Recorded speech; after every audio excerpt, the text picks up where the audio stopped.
소동을 잠재운 설득의 힘이라는 제목으로 말씀을 나누겠습니다. 사도 바울이 복음을 전할 때 모두가 다 아멘하고 좋아한 것은 아니었어요. 바울이 복음을 전하면 아멘하고 은혜 받는 사람도 분명히 있었지만 또 누군가는 오히려 마음이 굳어지고 저항하고 심지어 비방하는 그런 사람도 있었다. 어제 우리가 보았죠. 어제 본문이었습니다만 우리 19장 9절을 한번 보겠습니다. 시작. 어떤 어떤 사람들은 사람들은 마음이 마음이 굳어 굳어 순종하지 순종하지 않고 아니하고 무리 무리 앞에서 앞에서 이 이 돌을 돌을 비방하거늘 비방하거늘 바울이 바울이 그들을 그들을 떠나 떠나 제자들을 제자들을 따로 따로 세우고 세우고 두란노 두란노 소원에서 소원에서 날마다 날마다 강론하니라. 강론하니라. 사도 바울 같은 분이 설교를 해도 다 좋아한 건 아니었어요. 예수님이 설교를 해도 다 좋아한 건 아니었어요. 누군가는 그것을 받아들이고 인생이 변한 사람도 있지만 누군가는 그 말씀에 적극적으로 저항을 합니다. 은혜를 못 받아요. 오늘도 마찬가지입니다. 이 바울이 이제 에베소라고 하는 도시에 남아가지고 2년 동안 이제 복음을 전해요. 그러자 이 에베소라는 이 도시 안에 큰 이제 영적인 부흥이 일어났죠. 어제 우리가 보았습니다. 그래서 사람들이 전에 섬기던 여신 이 아데미, 오늘 본문의 아데미, 아, 아르테메스, 뭐 아데미 여신이 있는데 이 여신을 버려요, 사람들이. 이제 하나님을 믿겠다는 거죠. 예수님을 믿겠다는 겁니다. 그리고 우상을 다 버리고 책도 다 불살라 버리고 그런 엄청난 부흥이 일어났어요. 자, 그러자 이제 에베소 안에서 이 우상을 만들어 팔던 사람들이 있어요. 이 아데미 여신을 그 모양을 만들어 가지고 모형을 만들어 가지고 사람들에게 이제 그걸 파는 것이죠. 특별히 그 이 아데미 여신을 모양을 만들 때 은으로 만들었다. 은으로. 그래서 은으로 만들어서 이제 사람들에게 이제 이렇게 팔면 사람들이 이제 그 여신을 믿으니까 이제 돈을 주고 이제 그렇게 우상을 사게 되는 것이죠. 그래서 이들의 수입이 꽤 많았는가 봐요. 이들의 수입이 컸어요. 그런데 이 에베소라고 하는 이 도시 안에 예수 믿는 사람들이 점점 많아지고 이제 여신을 버리니까 이제 이제 말하자면 수입이 점점 주는 것입니다. 사람들이 옛날같이 여신을 구입하지 않으니까 이제 그래서 이 데메드리오라고 하는 이 은장색이 어, 자신과 같은 그런 우상의 모형을 어, 만들어서 팔던 이 직공들이 모여가지고 일종의 이제 데모를 이제 하게 되는 것이죠. 우리 23절부터 좀 보겠습니다. 25절까지 시작. 그때쯤 그때쯤 되어 되어 이 이 도로 도로 말미암아 말미암아 적지 적지 않은 않은 소동이 소동이 있었으니 있었으니 즉 즉 데메드리오라 하는 데메드리오라는 어떤 어떤 은장색이 은장색이 은으로 은으로 아데미의 아데미의 신상 신상 모형을 모형을 만들어 만들어 직공들에게 직공들에게 적지 적지 않은 않은 벌이를 벌이를 하게 하게 하더니 하더니 그가 그 그가 그 직공들과 직공들과 그러한 그러한 영업하는 영업하는 자들을 자들을 모아 모아 이르되 이르되 여러분도 여러분도 알거니와 알거니와 우리의 우리의 풍족한 풍족한 생활이 생활이 이 이 생업에 생업에 있는데. 있는데 자 여기 보시면 이 데메드리오가 이 직공들과 그리고 또 동업하는 자들을 불러 모아가지고 그들을 부추긴단 말이죠. 그들을 이제 선동을 하는 것이죠. 근데 그 동기가 뭐냐면 돈 때문입니다.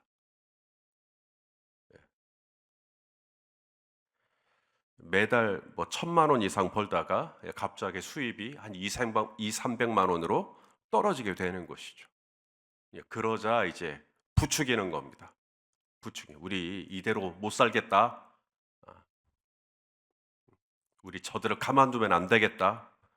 자, 그런데 어, 비단 자신들이 수입이 좀 줄어들었다고, 벌이가 좀 줄었다고, 그렇다고 해서 저 예수 믿는 사람들을 이렇게 함부로 하면 그 명분이 안 돼요, 그건. 사람들이 자신들이 이 데모를 했을 때, 어떤 사회적인 운동을 했을 때 사람들이 그것을 지지해주고 이해해주고 그래야 되는데, 명분이 자기들의 경제적인 수입이 좀 줄었다는 이유로 그렇게 해버리면 편을 받을 수가 없어요. 여론을 받을 수가 없어요. 그러니 명분을, 사회적인 명분을 조금 더 그럴듯하게 바꿔야 됩니다. 그래서 이런 얘기가 나오게 되는 것이죠. 27절 같이 읽겠습니다. 시작. 우리의 이 영업이 천하여절 위험이 있을 뿐 아니라 큰 여신 아데미의 신전도 무시당하게 되고 온 아시아와 천하가 위하는 그의 위엄도 떨어질까 하노라 하더라. 자, 이 데메드리오와 이 직공들이 데모를 일으키는 이유, 자신들의 수입이 줄었다, 자신들의 생업이 지금 위협을 받고 있다, 이런 얘기는 안 합니다. 아데미의 신전을 보호하겠다, 아데미의 위엄, 아데미의 권위를 지키겠다, 이렇게 이야기를 하는 거죠. 그래서 이 아데미의 이 여신의 모형을 만들어서 파는, 그것으로 경제적인 수입을 얻는 이들은 자기들이 얼마나 종교적이고 자기들이 얼마나 이 아데미 여신에게 진심인가를 어필하는 것이죠. 그렇게 해요. 자신들이 진짜로 이 일을 일으키는 숨은 동기가 있거든요. 근데 그 숨은 동기가 사람들에게 인정받지 못할 것 같으니까 그건 감추고 밖으로 드러나는 표면적인 명분은 공적인, 그리고 사회적인 그런 명분으로 가는 겁니다. 그렇게 해야 사람들이 지지해 줄 거라는 걸 아는 거예요. 근데 이것은 데메드리오만 이렇게 하는 게 아니에요. 모두가 다 이렇게 합니다. 자신의 이 진짜 동기는 들키면 창피해요. 들키면 쪽팔려요. 들키면 좀 부끄러워요. 민망해요. 그러니까 본인의 동기는 감춰요. 그리고 밖으로 드러나는 표면은 모두가 다 공감할 만한 그런 공적인 명분을 만들어내는 것이죠. 예를 들어 오늘날 가장 심각한 문제 중 하나를 들자면 환경 문제일 겁니다. 맞습니까? 예, 환경 문제가 심각하다라는 건 누구나 다 알죠.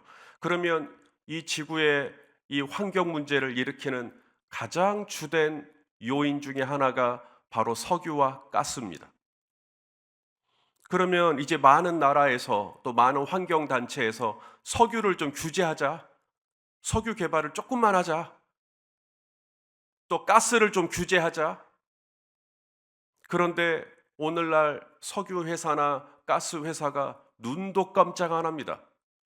왜냐하면 그분들은 명분이 있거든요. 그분들이 내세우는 명분은 딱 두 가지예요. 첫째, 석유하고 가스를 규제해버리면 우리의 일상생활이 크게 불편을 초래한다는 거예요.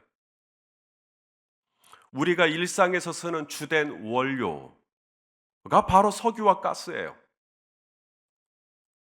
일상에서 우리 쓰는 철강, 건설, 운송, 여기에 막대하게 의존하고 있는 게 석유와 가스입니다. 그런데 이런 석유와 가스를 규제를 해버린다? 그러면 많은 사람들이 불편해진다. 이게 그들의 명분이에요. 많은 이들이 불편해진다. 그들의 논리에 우리가 반박할 게 별로 없는 거예요. 맞는 거예요. 분명 석유회사나 가스회사가 말하는 그런 공공의 편리 혹은 경제적인 지원, 이게 전부가 아니라는 것을 아는데도 그들을 규제하면은 참 우리 환경 문제에 좋겠다라는 것을 아는데도 그분들이 그렇게 TV에 광고를 하고 언론 플레이를 하고 그러면 우리는 꼼짝없이 당할 수밖에 없는 것입니다. 여기 아데미 신전을 보호해야 한다. 아데미 여신의 위엄이 떨어졌다. 우리는 그들을 보호해 줘야 된다. 우리의 일상생활을 경제적인 지장을 초래하면 안 된다. 다 넘어가는 겁니다. 맞아. 진짜 동기는 돈 때문인데, 석유 회사와 이 가스 회사가 가지고 있는 이 막대한 자신들이 가지고 있는 이 기득권을 포기하지 않고 그것 때문에 사실 이렇게 하는 것인데 그건 싹 감추고 있는 것이죠. 에베소의 데메드리오는 에베소에만 있지 않아요. 오늘 우리 주변에도 어쩌면 나도 이미 데메드리오일 수 있습니다. 그래서 이제 소동을 일으켜요. 사람들을 로비해가지고 소동을 일으킵니다. 그리고 바울과 함께 마게도냐에서 온 이 가이오와 아리스다고 이런 사람들을 붙잡아 놓고 이제 연극장으로 끌고 갔다. 이제 공개 재판을 하겠다라는 거죠. 이 에베소의 연극장은 지금도 에베소에 가면 있어요. 남아 있습니다. 약 2만 명 정도가 수용될 수 있는 거대한 연극장이고 오늘날 우리는 연극장이 실내에 있지만 당시에는 연극장이 실외에 있어요. 바깥에 있습니다. 그래서 거기에 이제 사람들이 우르르 몰려가서 이제 이 두 사람을 이제 즉결 심판하겠다. 이제 분위기가 그래요. 이게 바울이 이 가이오와 아리스다고가 사람들에게 끌려가니까 말려보려고 했지만 이 에베소의 다른 제자들이 사도 바울이 이제 신변의 위협을 당할까봐 이제 말리는 겁니다. 나서지 마세요. 나서지 마세요. 그래서 이 가이오와 아리스다고가 끌려가는 걸 볼 수밖에 없는 것이죠. 자, 이 두 사람이 어떻게 풀려났는가? 두 사람이 어떻게 구원을 받았는가? 이 연극장에 갑자기 지진이 나가지고 사람들이 그래서 뿔뿔이 흩어져서 가이오와 아리스다고가 구원을 받았는가? 빌립보 감옥처럼 그러지 않았어요. 뭐 하늘에서 갑자기 무슨 불이 떨어졌다든가 뭐 그런 것도 아니고 그런데 이 연극장에 모인 2만 명이 넘는 이 무시무시한 이 성질이 아주 그냥 너무너무 이제 괴팍하게 된 이 무리들이 스스로 해산을 하게 됩니다. 스스로 해산을 하게 되는데 이게 누가 이 일을 했는가 봤더니 에베소 시의 시청에 근무하는 공무원, 시청 공무원. 여기 본문에서는 서기장이라고 나와요. 이 서기장이 이날 연극장에 모인 무리를 다 평화롭게 해산시킵니다. 자, 어떻게 이 서기장은 이 뭐랄까, 이 흥분한 이 무리들을 어떻게 그렇게 평화롭게 해산을 시켰지 하고 이제 보는 것이죠. 자, 우리 35절, 36절을 같이 읽겠습니다. 시작. 서기장이 무리를 진정시키고 이르되 에베소 사람들아, 에베소시가 큰 아데미와 제우스에게서 내려온 우상의 신전지기가 된 줄을 누가 알지 못하겠느냐? 이 일이 그렇지 않다 할 수 없으니 너희가 가만히 있어서 무엇이든지 경솔히 아니하여야 하리라. 이 에베소의 서기장이 이 성난 군중들을 달래고 해산을 시킬 때 이제 설득을 하는 겁니다. 이 설득에 몇 가지 원칙들이 있거든요. 이것을 이 에베소의 서기장이 다 써요. 자, 설득에 5가지 원칙이 있는데 첫째는 공감입니다. 공감, 이해. 사람이 언제 설득이 되냐면 내 이야기에 공감해 줄 때 설득이 돼요. 나를 이해하고 있구나, 저분은. 저분은 내가 왜 이 연극장에 왔는지, 내가 지금 왜 지금 이렇게 화가 나 있는지, 내가 지금 내가 지금 어려움을 지금 겪고 있는지, 아, 저분은 이해하고 있구나. 서기장이 그것을 공감해 줍니다. 당신들이 지금 왜 이렇게 화가 나는지 내가 안다. 그러니까 이 성난 무리들의 이 흥분이 가라앉기 시작하는 겁니다. 무리가 진정되기 시작해요. 자, 두 번째 설득의 원리는 논리예요. 제 아무리 아름다운 구술이라도 깨어야 보배이듯이 아무리 내용이 좋은 이야기가 있어도 기승전결이 있어야 그 이야기가 더 설득력이 있게 되는 겁니다. 그게 논리예요. 그런데 오늘 이 에베소의 서기장은 우리가 지금 이렇게 집회를 하는 것이 얼마나 위험한 거고 이것은 불법이고 그리고 이것이 어떤 손해를 가져올 거고 이걸 논리적으로 잘 설명을 합니다. 그러자 무리들이 그 이야기를 듣고 스스로 해산을 하는 것이죠. 세 번째 설득의 원리는 권위입니다. 우리가 무슨 이야기를 할 때 내 이야기만이 아니라, 제가 지난 주일에도 말씀을 전할 때 인용을 했지만 리차드 백스터가 이런 얘기를 했습니다, 존 오웬이라는 분이 이런 얘기를 했습니다 라고 하면 뭔가 더 설득이 되죠. 왜냐하면 권위가 있기 때문에 그래요. 마찬가지로 이 에베소의 서기장도 자신이 가지고 있는 공무원이라는 권위와 로마가 가지고 있는 권위를 함께 동시에 사용을 합니다. 그러면서 사람들을 설득시키죠. 네 번째 설득의 원리가 감정입니다. 이 감정에는 긍정적인 감정과 부정적인 감정이 있는데, 오늘 에베소의 서기장은 부정적인 감정을 부추겨요. 다시 말해, 당신들이 하고 있는 이 불법 집회가 로마를 자극하고, 그렇게 되면 당신들은 얻는 것보다 잃는 게 더 많게 될 거다, 이런 얘기를 하는 겁니다. 그러자 에베소의 그 많은 은장식과 직공들이 그래? 우리가 하고 있는 게 오히려 그런 거란 말이야? 라고 설득이 되기 시작하는 것이죠. 두려움을 자극하는 겁니다. 로마에 대한 두려움은 다 가지고 있으니까. 마지막 다섯 번째 설득의 원리가 명확한 메시지입니다. 뭐라고 말을 하는데 도대체 무슨 얘기를 하는지를 모르면 설득이 안 되죠. 하지만 오늘 이 에베소의 서기장은 긴 얘기가 아니라 짧은 얘기를 하는데 아주 명확하게 메시지를 전해요. 그리고 그것은 이 성난 군중들의 이 흥분을 가라앉히는데 매우 주요했죠. 자, 이처럼 이 에베소의 서기장은 일반적인 설득의 원리를 가지고 이날 연극장에 모인 사람들을 아무 인사사고 없이 전부 다 해산시킵니다. 여러분, 이 에베소의 서기장이 크리스찬이에요? 에베소의 서기관이 예수 믿는 사람이에요? 바울이 전한 복음을 받아들인 사람이냐고요? 아닙니다. 그런데 하나님은 이 에베소의 서기장을 통해서 이날 위험에 빠질 뻔했던 이 가이오와 아리스다고를 구원해내는 통로로 써주시는 것이죠. 우리 하나님은 믿는 자의 하나님이라고 해서 믿는 자만 사용하시는 하나님이 아니다. 하나님이 원하시면 믿지 않는 에베소의 서기장도 하나님의 때에 하나님이 원하시는 결과를 만들어내도록 하나님은 얼마든지 쓰실 수 있는 하나님이시다. 이스라엘이 바벨론에 잡혀가고 또 페르시아에 있을 때 이스라엘을 다시 이스라엘로 돌아오게 하는, 이건 파격적인 겁니다. 당시에는 두 나라가 전쟁을 하고 한 나라가 지면 그 진 나라가 이긴 나라에 가서 노예로 사는 것이 당연한 거였어요. 그래서 이스라엘이 바벨론에 지고 바벨론에게 끌려가서 거기서 노예로 사는 것입니다. 근데 바벨론이 페르시아에서 망하니까 또 페르시아에서 사는 것이죠. 그런데 이게 웬걸? 페르시아의 왕이 이스라엘에게 공문을 내리는 겁니다.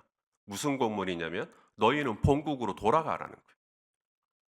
아니, 무임금, 내 돈을 주지 않아도 무임금 노동력이에요. 그런데 그걸 다시 돌려주라는 거죠. 이런 파격적인 조서를 쓴 왕이 고레스라는 왕입니다. 이 고레스는 하나님 믿는 사람이 아니에요. 그런데 고레스가 그런 정책을 펴니다. 에스더가 페르시아 왕의 왕후가 된 것도 마찬가지. 에스더는 크리스찬이 맞지만 이 페르시아의 왕은 하나님 믿는 사람이 아니죠. 그런데도 에스더를 보고 순간 마음이 움직입니다.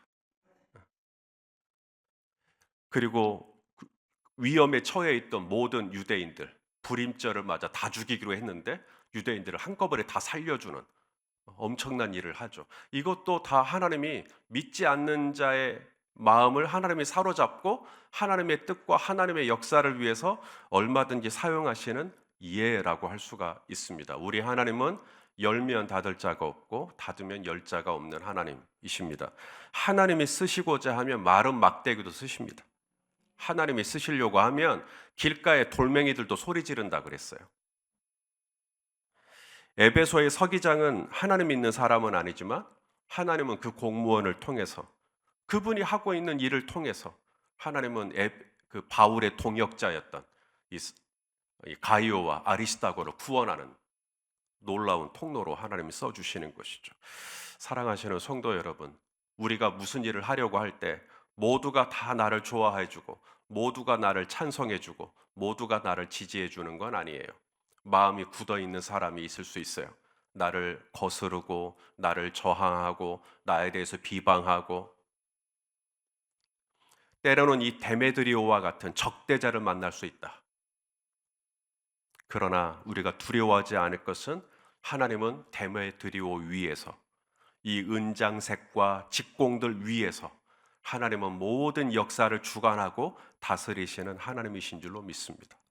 하나님이 우리 성도님들을 지켜주기 위해 공무원을 쓰실 수도 있는 것이고, 하나님이 우리 성도님들을 쓰시기 위해 일반 사업하시는 분을 쓰실 수도 있는 것이고, 하나님이 우리 성도님들을 주장해 주시기 위해 하나님은 좋은 의원들을 붙여주실 수도 있는 것이고, 하나님께서 언제든지 당신의 역사를 만들어 가실 수 있다는 걸 기억하고, 오늘 이 하루도 그 하나님의 손 아래에서 평안하시기를 주의 이름으로 축원합니다. 기도하시겠습니다. 존귀하신 하나님, 이 흥분이 가라앉지 않고 있는 이 에베소의 연극장의 분위기가 심상치 않은데, 그럼에도 한 시청 공무원이 이 무리를 해산시키는 것을 봅니다.